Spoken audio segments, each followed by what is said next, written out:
syarika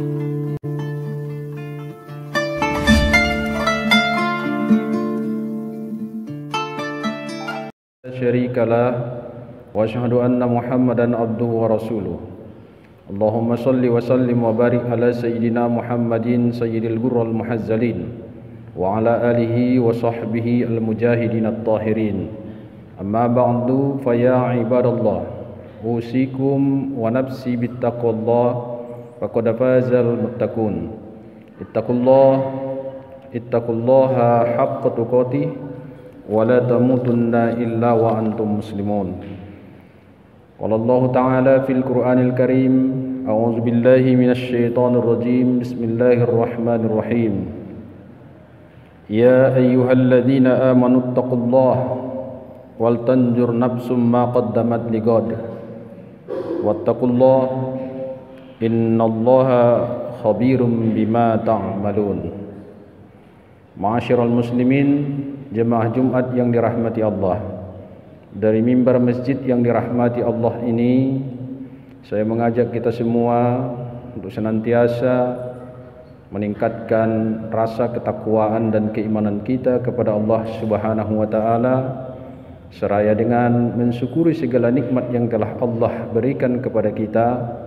Karena yakin dan percayalah jemaah rahimakumullah, ketakwaan, keimanan dan rasa syukur kita itu akan membukakan pintu-pintu kebaikan bagi kita dalam mengarungi realitas kehidupan ini.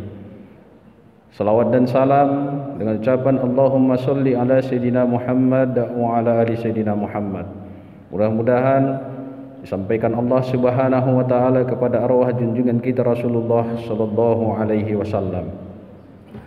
Ma'asyiral muslimin, sidang jamaah Jumat rahimakumullah. Pada kesempatan yang berbahagia ini, tema khutbah kita adalah memaknai akhir tahun dalam menyongsong tahun baru yang akan datang. Jamaah Jumat rahimakumullah, dalam memaknai akhir tahun dan menyambut tahun baru berikutnya, menjadi satu momentum bagi kita, menjadi satu momentum yang sangat penting bagi kita untuk merefleksikan kembali keseluruhan aktivitas yang kita lakukan di masa yang lalu, sehingga kita tahu menentukan, menjadi tolok ukur kita untuk menentukan langkah-langkah taktis dan juga langkah-langkah yang bermanfaat yang akan kita lakukan pada tahun berikutnya. Ini sangat penting kita lakukan dalam rangka meningkatkan dan menyempurnakan rasa syukur kita kepada Allah Subhanahu wa taala, karena betapa Allah telah menghidupkan kita dan telah memenuhi seluruh kebutuhan kita, dan kita telah hidup dengan penuh gelimangan harta, rezeki, demikian juga nikmat iman, nikmat Islam, dan nikmat rezeki yang kadang-kadang kita tidak tahu dari mana munculnya rezeki itu. Allah berikan kepada kita, maka wajarlah kita bersyukur kepada Allah Subhanahu wa taala atas segala limpahan nikmat yang telah Allah berikan itu. Allah ancam kita dalam Al-Qur'an, la in syakaratum la azidannakum wa la in kafartum inna azabi lasyadid. Jikalau kamu bersyukur kepada nikmat yang aku berikan, kata Allah, maka niscaya akan aku tambah, dan jika kamu kufur dari nikmat itu, maka azabkulah yang akan kamu terima.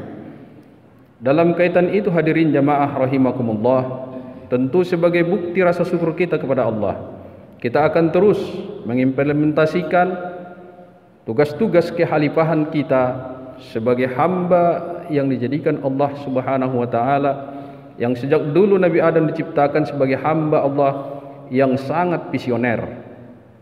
Begitu Allah menciptakan Nabi Adam alaihissalam, Allah ajari Nabi Adam dengan disiplin ilmu pengetahuan, sehingga Nabi Adam menjadi makhluk yang visioner dan jauh pandangannya ke depan.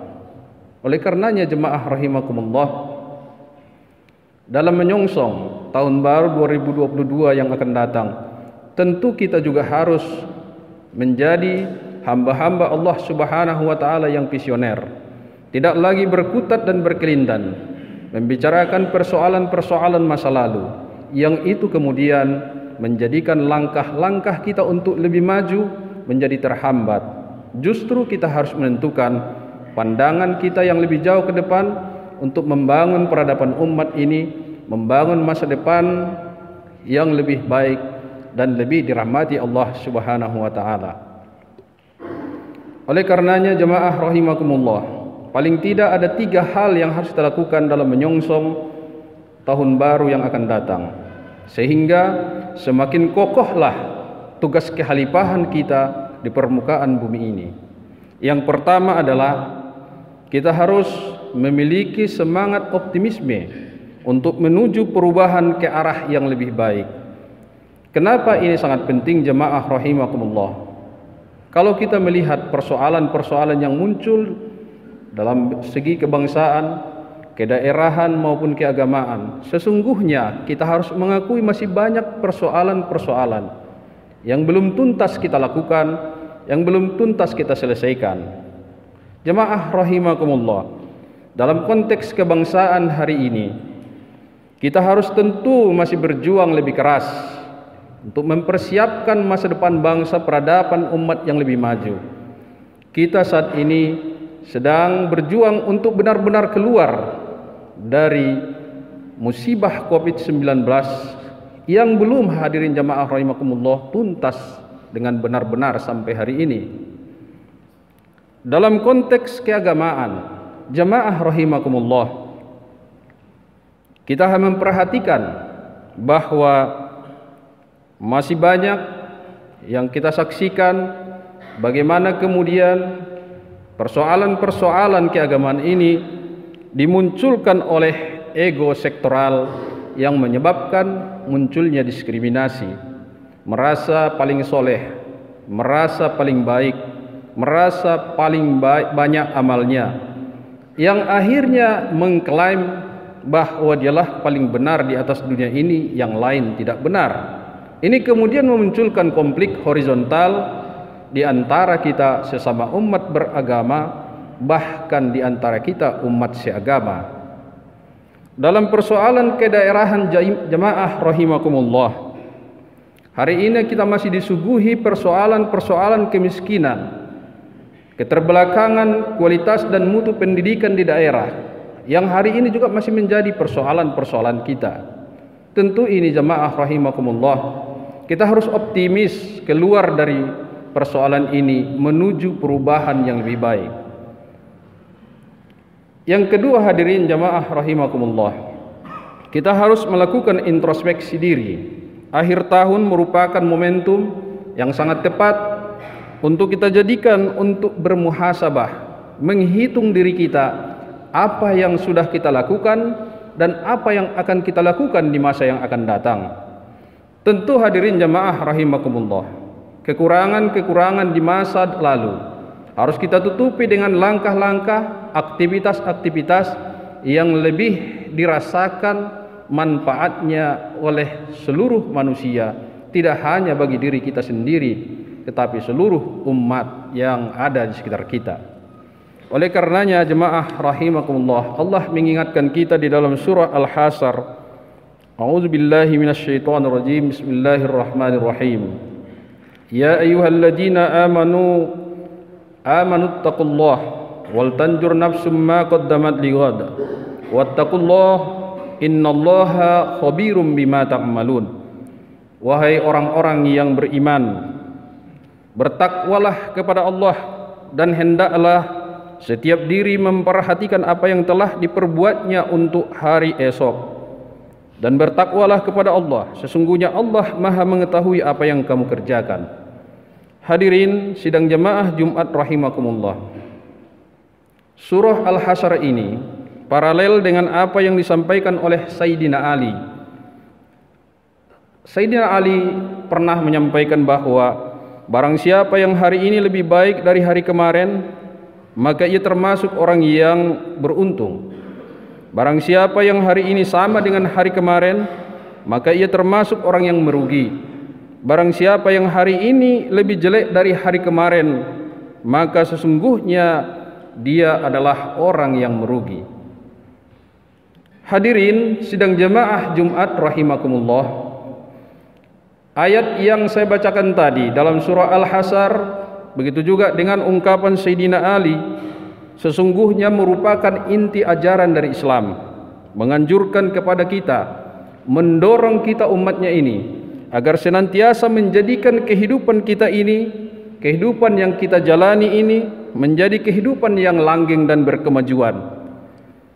Oleh karenanya paling tidak hadirin jamaah rahimakumullah, ada 3 modal utama yang sangat menentukan agar kehidupan kita ini langgeng dan terus berkemajuan. Yang pertama adalah selain modal kapital, kita harus memiliki modal sosial, apalagi yang disebut dengan trust ataupun kepercayaan. Saling mempercayai ini sangat penting hadirin jamaah rahimakumullah. Maka bagaimana kita menanamkan kepercayaan kepada orang lain, tentu ini menjadi sebuah modal utama untuk menuju sebuah kemajuan. Kita harus menghindarkan lagi sikap-sikap atau perilaku saling mencurigai. Sedikit-sedikit orang bergerak kita curiga, apapun yang dilakukan orang kita curiga. Ini adalah salah satu penyebab dari kemunduran kita. Oleh karenanya trust ini merupakan satu modal utama untuk menuju kepada kemajuan yang kita inginkan. Yang kedua adalah spirit kemandirian. Tentu jamaah rahimakumullah, spirit kemandirian ini merupakan salah satu bentuk optimisme kita untuk menuju kemajuan yang kita harapkan. Optimisme itu harus didukung oleh wawasan yang luas yang menjadikan diri kita mampu bersaing sekaligus berkolaborasi dengan orang lain. Bersaing dan berkolaborasi adalah perintah Islam. Bersaing, kata Allah Subhanahu wa taala, "Fastabiqul khairat", berlomba-lombalah kamu demi kebaikan. Berkolaborasi, kita diperintahkan Allah Subhanahu wa taala, "Wa ta'awanu 'alal birri wat taqwa, wa la ta'awanu 'alal ismi wal udwan." Bertolong-tolonganlah kamu pada kebaikan dan janganlah kamu bertolong-tolongan dalam kejahatan. Hadirin jamaah rahimakumullah, yang ketiga, yang terakhir adalah melakukan inovasi dalam perilaku, inovasi dalam berpikir. Kita tidak boleh lagi berkelindan dan berkutat membicarakan persoalan-persoalan masa lalu. Kita tidak boleh lagi bernostalgia tentang masa lalu, tapi kita harus berbulan madu menatap masa depan sehingga kita lebih bersemangat menempuh hidup ini. Tentu ini hadirin jamaah rahimakumullah, inovasi ini harus didukung oleh manusia-manusia yang unggul. Kampus ini merupakan salah satu wadah yang telah disediakan bagi para mahasiswa untuk mencetak manusia-manusia unggul. Oleh karenanya mahasiswa harus memanfaatkan kampus ini semaksimal mungkin untuk menempa dirinya menjadi manusia-manusia yang unggul itu. Hadirin jamaah rahimakumullah, 3 modal inilah yang sangat penting kita lakukan dan menjadi modal utama dalam melakukan perubahan di masa yang akan datang, sehingga kita meraih kemajuan yang kita inginkan. Mudah-mudahan khutbah yang singkat ini bermanfaat bagi kita. Barakallahu li wa lakum fil Qur'anil azim, wa nafa'ani wa iyyakum bima fihi minal ayati wa zikril hakim, wa taqabbala minni wa minkum tilawatahu innahu huwal ghafurur rahim.